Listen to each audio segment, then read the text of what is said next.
Welcome to the Learneezee cast. I'm Rico Lazo, joined by my thought-provoking co-host Patrick Bastien. In today's episode, we have a special guest who brings an interesting perspective to software engineering, Seba Pereyro, founder of Empirical LLC. Seba's company helps tech firms smash through staffing bottlenecks by providing top Latin American talent through Nearshoring. This provides clients with access to quality developers in their time zone. Join us as we explore Seba's journey from software engineer to entrepreneur. Welcome, Seba and Patrick. How are you guys doing? Seba, you can go first. How are you? Thank you for having me. And Patrick, how are you today? I'm good, Rico. Looking forward to getting to know Seba. Fantastic. Well, here at Learneezee, we love to interview subject matter experts in a wide range of subjects. And so we're really very excited to learn more about you and your business. But before we jump into that, Seba, can you tell us where you're originally from, the languages you speak, and how you came to live in the United States? Sure. I'm originally from Argentina. I'm fluent in Spanish and English. And my journey as a software engineer started back in Argentina, and I came to the US thanks to an opportunity that I had when I joined a company, a big company that it was from the US that had an office in Argentina. For 2 years. I would come, I stayed for a month here in San Diego, go back to Argentina. I did that multiple periods. But at the end of the project, after 2 years, the project ended, and we basically, at the time, I already made friends with the people here in the office in San Diego, and I wanted to stay. So talking to the managers at the time, they saw the opportunity, and that's how we ended up kind of like going through a faster process, opening an opportunity for me, and then eventually making it happen. So that was 18 years ago. And would you say that it was somewhat serendipitous? Did you have any desire to leave Argentina? Was this just sort of a chance sort of opportunity that you took and went with it? I like your question because I've been in different kind of like stages in my life. I basically I asked that question myself, right? Like, is this something that happened by coincidence or is something that I searched? I always think that I was lucky, but to be honest, at the time I was around 26 years old. But since I was a very little, I mean, a young kid, like around 10 or I don't know, 12, I remember creating a list of things that I wanted to do in my life. But I remember kind of like splitting a sheet of paper in four sections, and one of the sections was like places that I like to live, and at the top was US. I didn't know how and when that was going to happen. I thought that I was joining the company to just be an entry level software engineer. I never imagined that that was the beginning of something life changing as it was. Wow, that's great, Seba. I'm kind of curious as well about how did you decide to get into software engineering, being in Argentina? I mean, there are a lot of options, Right. um, and I kind of hear. Maybe I heard from Rico that you're an athlete, maybe in the background. Yeah, right. Yes. Yeah, I shared with Rico offline that I love sports. And growing up, it's pretty common for kids in Argentina to play soccer. But I was part of that, kind of like a trajectory of kids in Argentina of my age, where everything they will do was playing soccer in school, outside with friends during weekends, playing soccer, playing at a competitive level. I think I was tackled really bad and I got an injury that I was out for a few months, I think. And that is when it was about the time that I needed to start kind of like taking college more seriously, getting ready for, exams and finals. I wonder sometimes what would have happened, but I'm pretty happy with the decision. And yeah, it led me uh, to discover that I wanted to become a software engineer, be involved in technology, and what is the extent of what I'm going to be doing and how the opportunities are going to open once I'm with the degree, because what I studied was systems engineering. So in systems engineering, it's a little bit more broader than actual computer science. So we see a lot of computer science subjects, programming and databases and systems in general for computers. But we also see a lot of aspects of culture, management, quality. So it's a little bit more broader, which at the end, like now looking back, many years being in the industry, I feel that it's one of the best paths, not because I followed, but it's mainly because of the training and the ways of thinking that you start kind of like learning that. And I do this in even for my personal life, like taking a systems approach to everything, kind of like everything can be thought as a information system. And when you Yeah. start kind of like organizing information that way, it's easy to see what you know, what you don't know, what are the problems, what are these options that you have to solve those problems. And I use that as a way of life, basically. So long answer to say that that's how I ended up in this path of technology, basically. Oh, Well, yeah. very nice. So, yeah, very nice to hear more about your journey. You did speak about how you ultimately ended up in the San Diego area, but we're also curious. I mentioned in the intro, you started a business, and so can you tell us about that shift from being this systems engineer to a software engineer to now creating your own business? We'd love to know more about your journey and just the thought process to why that even came to be. Right. Yes. From very young age, I wanted to build stuff, right?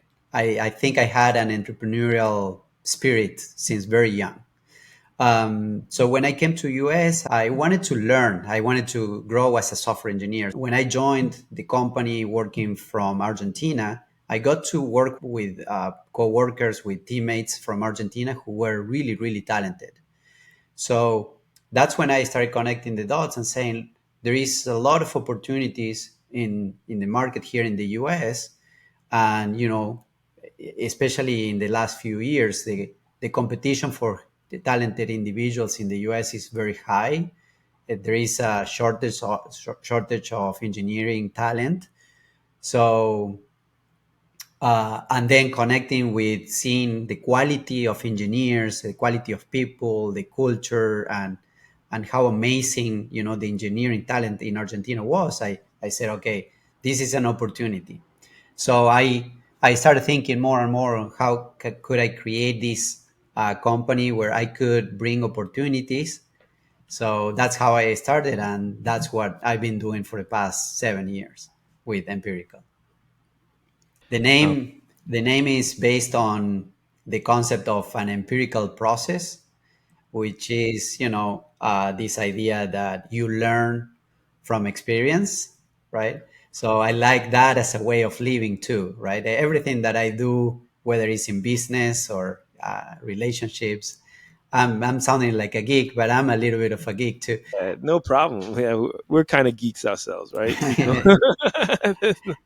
But it's Yeah. this idea of kind of like putting out there a proof of concept and see whether it works, and basically learn from it and continue doing what works, discarding what it doesn't, and improving, right, and iterating over time.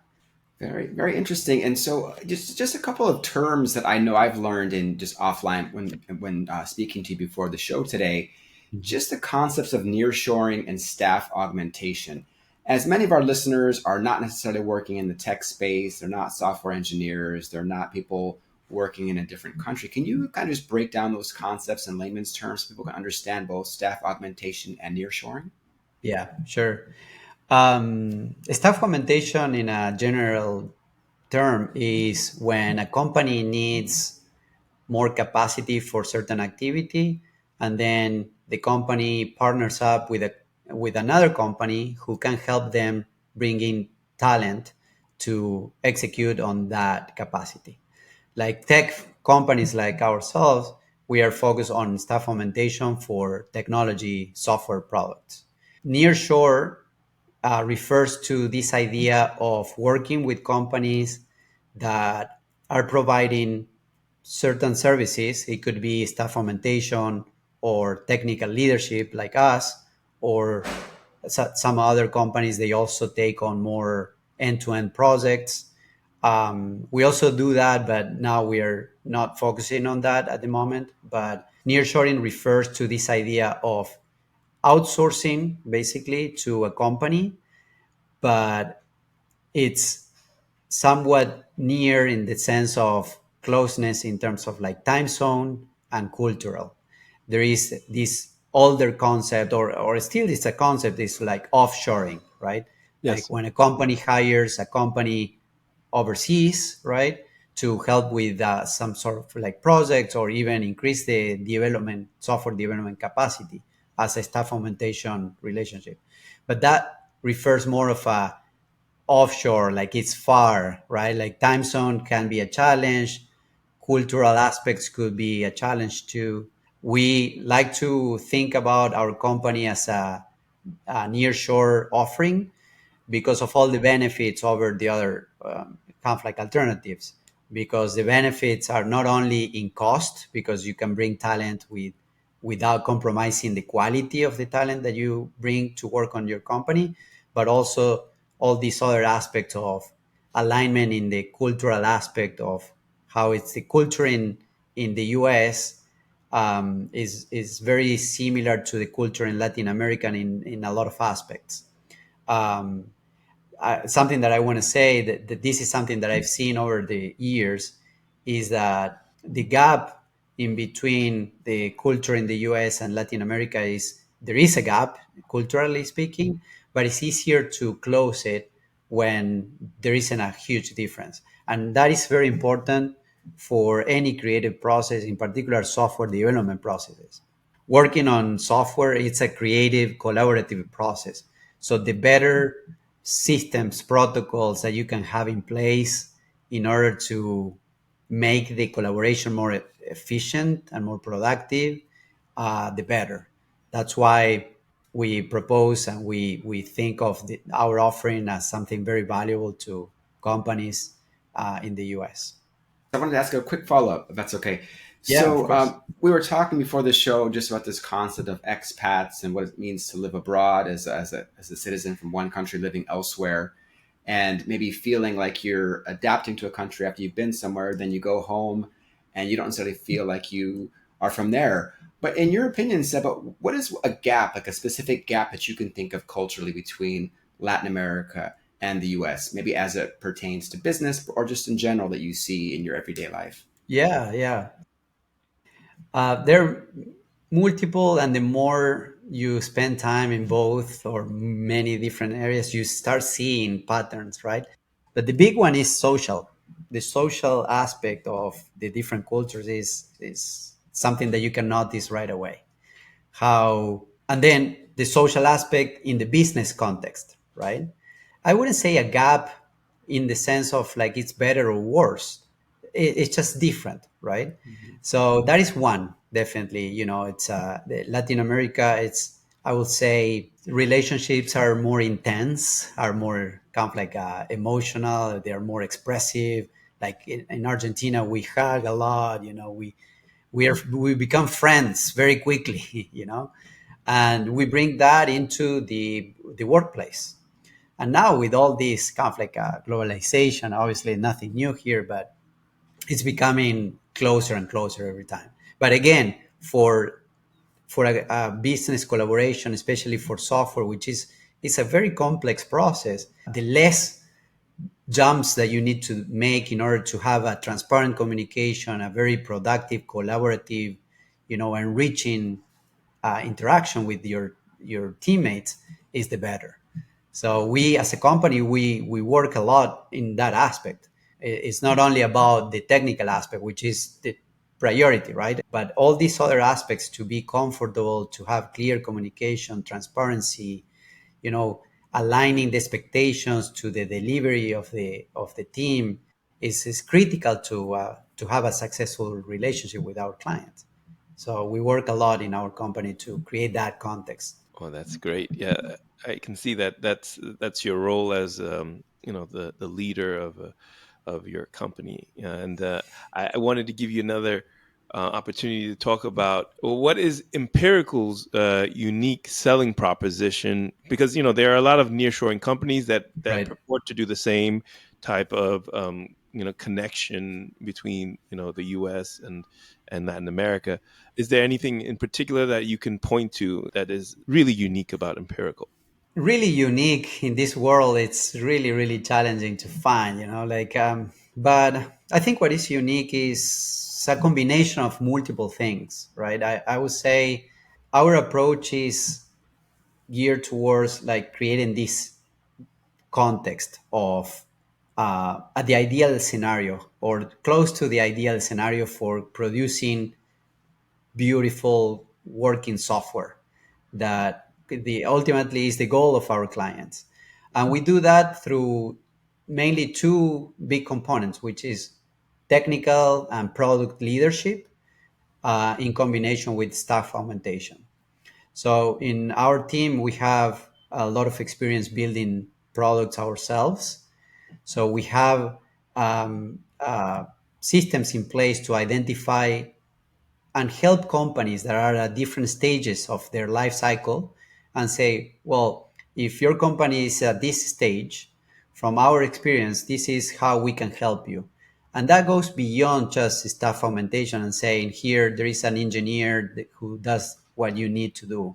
It's a more all encompassing. That is one aspect, is the combination of this technical leadership, the combination of staff augmentation, which is very powerful in itself, but also I think the human aspect. We consider ourselves people first, People for kind of like a company. We care about the individuals and their well-being, and we like to work with clients who they align to that, right? Because I always say we're humans, we're not machines. We have a life that is part of what we are, so we always are looking to support these aspects in our company, and it's very beautiful to see when you have that as a strong value in the culture of your company, how enjoyable it is. I have had or I experienced not so beautiful experiences because of this aspect, right? Like it's more business, and some people forget that we are humans and sometimes we need some space, right? So that is a very critical aspect. And yes, I have a partner. My partner is a friend, and we think of this as the best thing that we can do in our lives is what we're doing, right? Like we're passionate about what we're doing. So that's another component. We're not doing this because of the opportunity they give us. Is we're doing this because we like it, right? We enjoy it, and we've been doing it. I have been in the industry for 20 plus years. My partner too, he comes from a different background, more of a business, management consulting, but the complement of both, it's something that makes a huge difference. And the last thing is that we have really nice processes in place in order to, once we engage with the companies, we provide support along the way, ensuring the success of the whole experience at an individual level, at a team and project level, and then in relation to the client experience, right?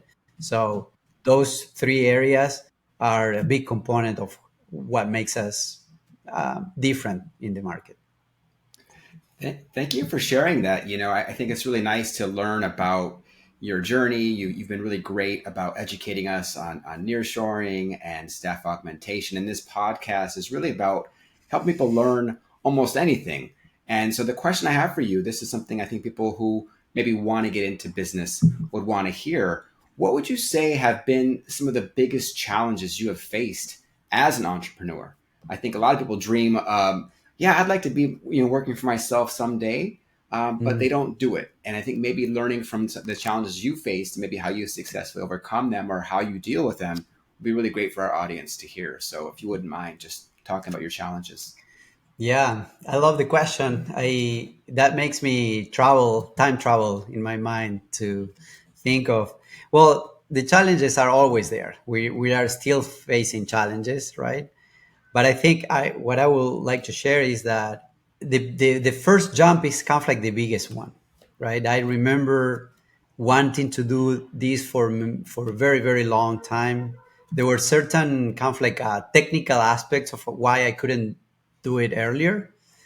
uh, Namely, I didn't have my green card, for example, so I couldn't really start my own company in the US before I had that. So that was a big component of me taking a little bit longer than probably I would have preferred.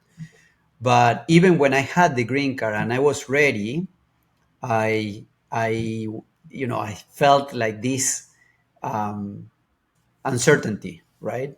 And I had to learn how to grapple with that and trust that I had certain skills, probably not the best, but certain skills that can be valuable to somebody else, not to everyone, but to someone, right? And believing that by moving and connecting, networking, I could figure out a way to at least get one person to be interested in what I had to offer at the time. The first jump was the biggest, hurdle to jump, but I did it in a way that I think it was somewhat privileged in the sense that I was saving money, right? I created some sort of like a little cushion in case that things didn't go the way that I wanted, I could survive and not put my family at risk. But also, it helped me that my wife also had a good job at the time. So it was mainly a team decision. And then once I made the jump, it's, you made the commitment, something has to happen. So I remember for the first few months, I could see the bank account going in the opposite direction that you want. But then after, I don't know, 6 months, 10 months, I started to see a different trajectory. And then within a year, I think I wasn't making the same as the salary that I was making in a big corporation. But the biggest win for me was the learning experience. Like I always say, what I learned in that first year or two of jumping and saying, okay, I'm just gonna make it happen.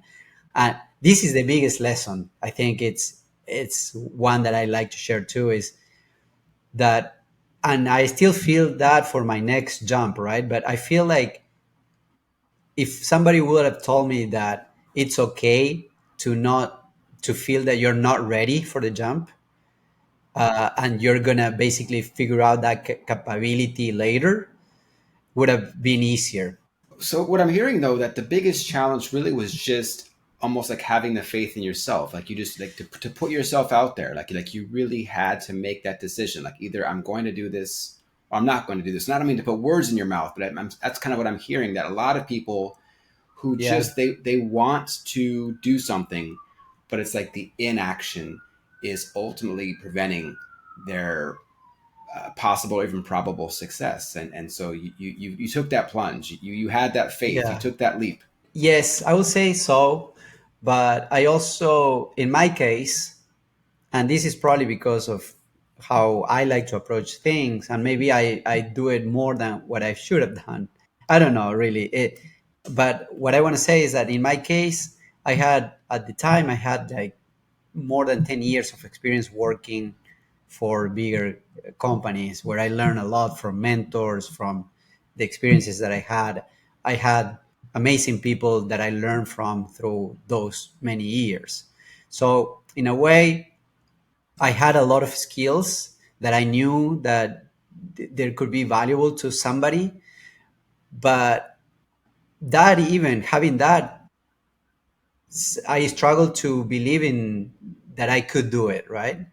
What I'm trying to say is like I had the situation where I had certain skills that I developed over 10 years before making that jump. I believe that you don't need that many years, right?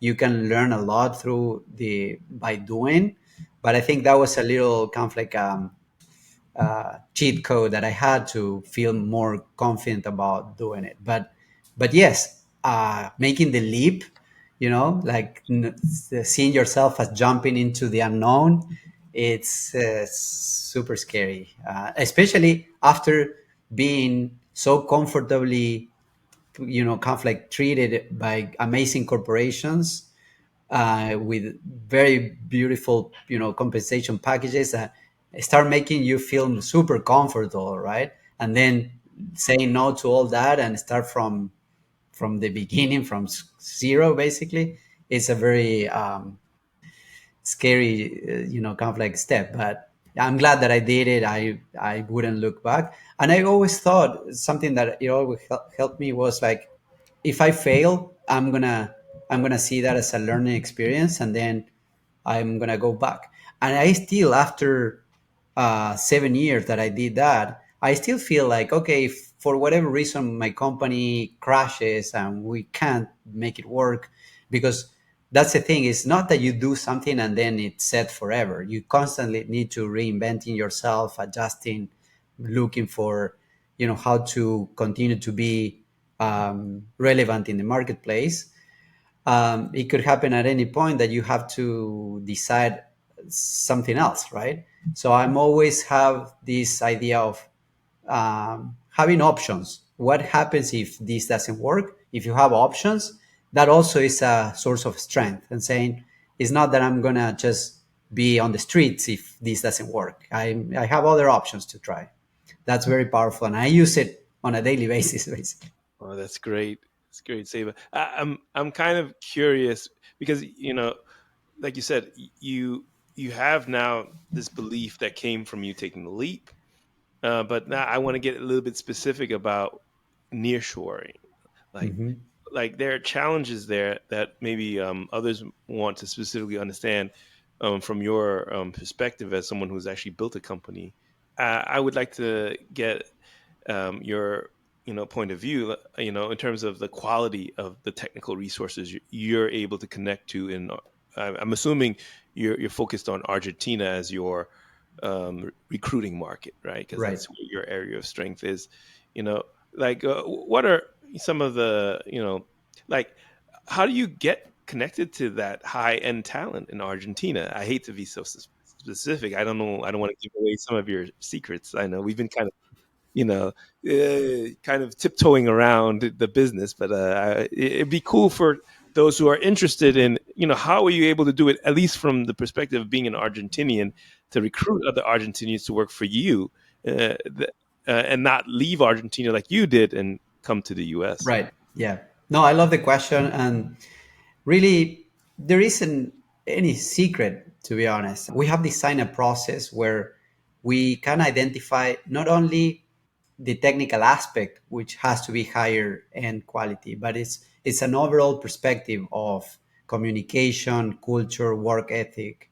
And for me, being from Argentina and working in Argentina and then transitioning to US and working in the US and learning what works, and having experiences of working with people from different places that are very productive, I started to pick up a lot of clues on what to look for and what to ask, and how we can identify people that we can trust.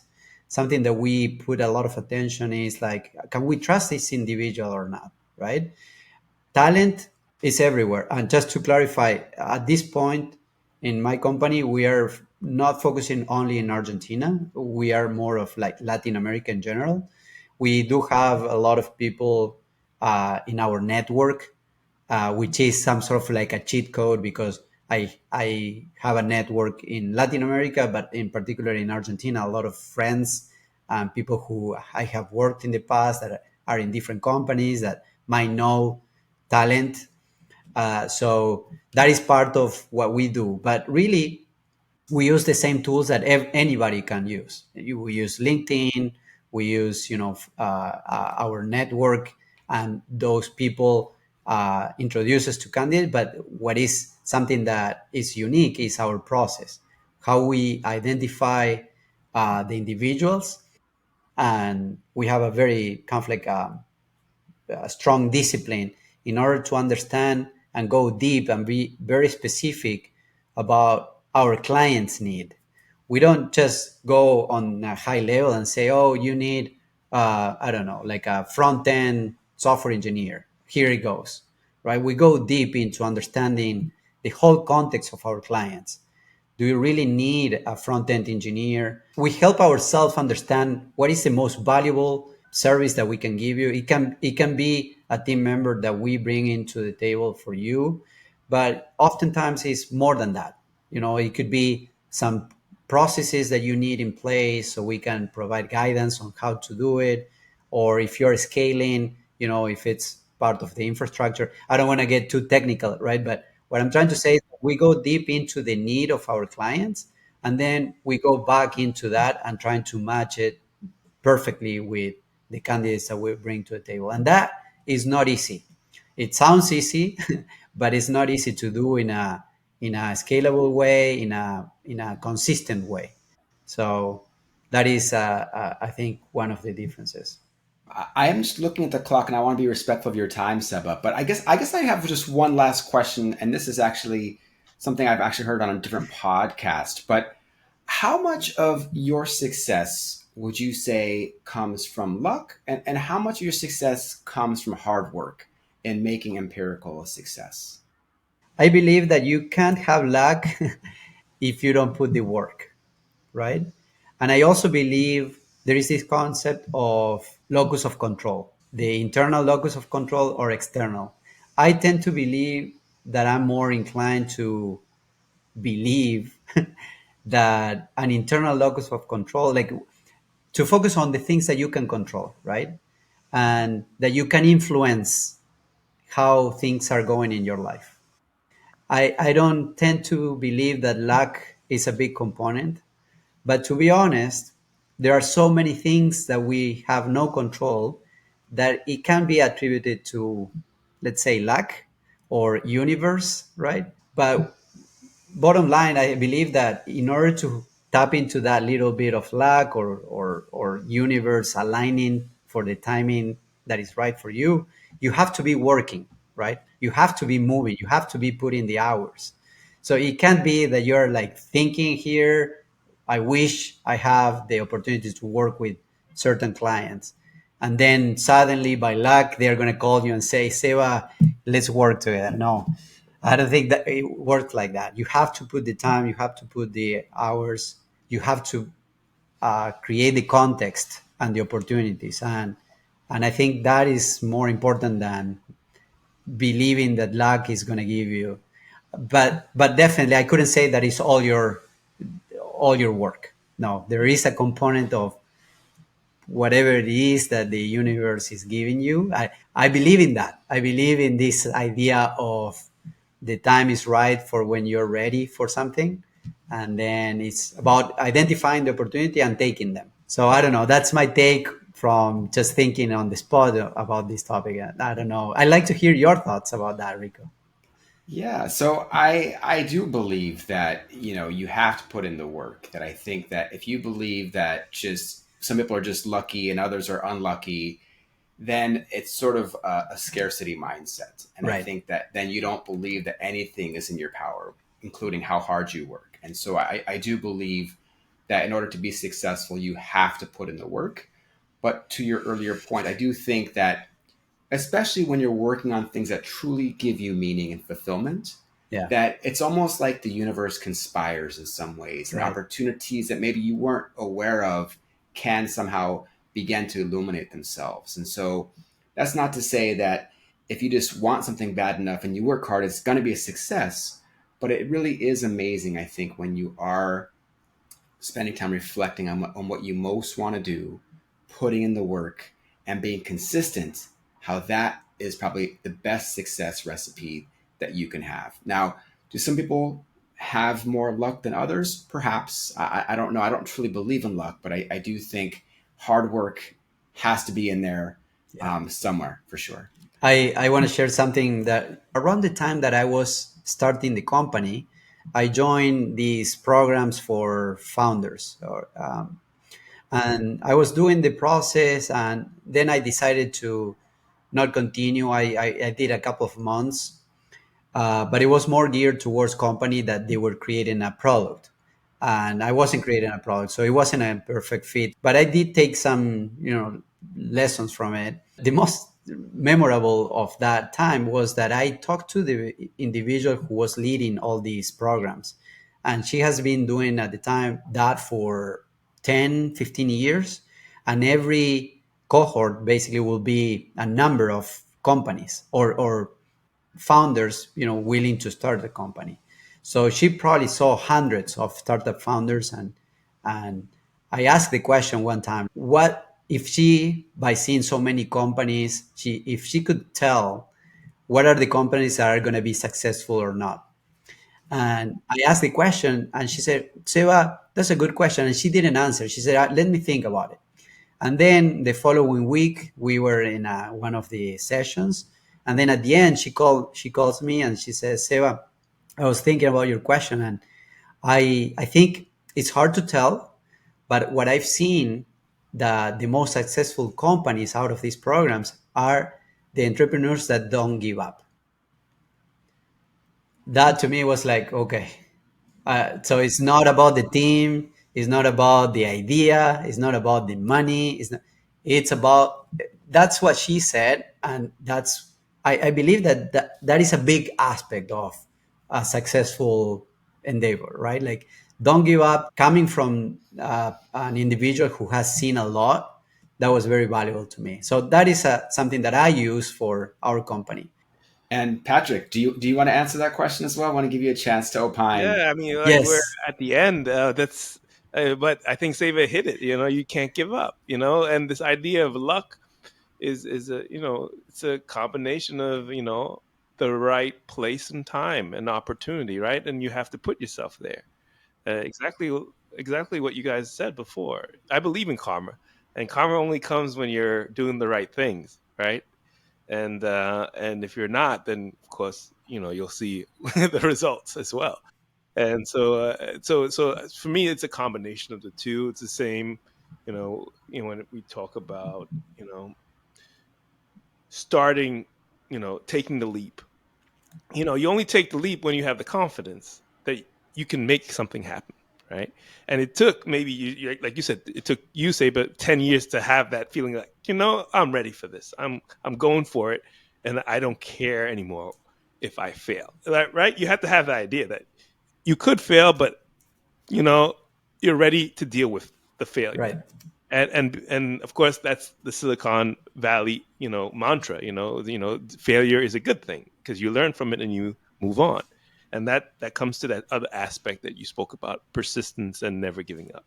So both of those things for me, I keep in mind in my situation because I haven't fully left my day job to 100% take on the new challenge. But I keep working on the new challenge, and little by little, I look forward to creating that good karma to one day be able to fully work on my own business. So that's how I look at it. So I just wanted to say this has been a wonderful conversation, Seba. Thank you so much for taking the time to come on to our show.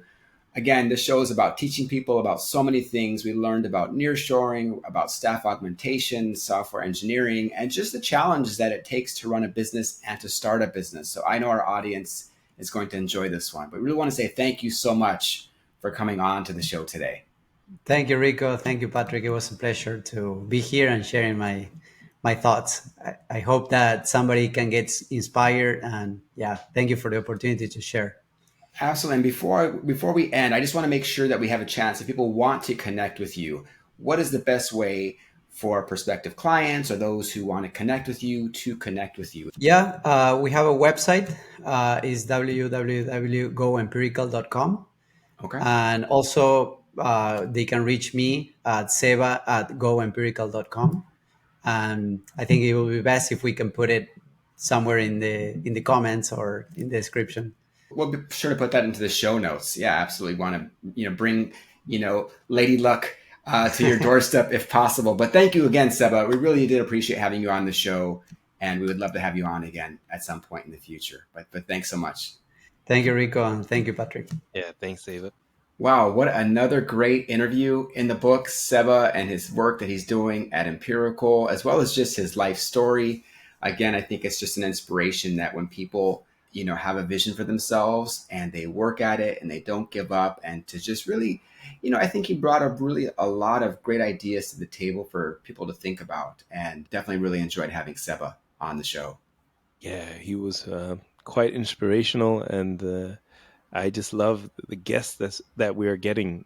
So it really inspires others to take the leap, take the chance. If you feel like you're ready to start your own business, then you don't have to wait 10 years, but you can push yourself and try. And I'm just happy that Saber tried and is now quite successful. Yeah, after having a previously successful career as a software engineer, there really wasn't necessarily a need, perhaps financially speaking, for him to do so. But again, I think it all comes from that inner desire of finding more fulfillment, to take on bigger challenges. And that kind of is maybe a good segue into our next segment, which is, what's on your mind, what's going on in Germany, what's going on here in Colombia. And I'll go first, Pat, if that's okay. Tell me what's on your mind, Rico. Yeah.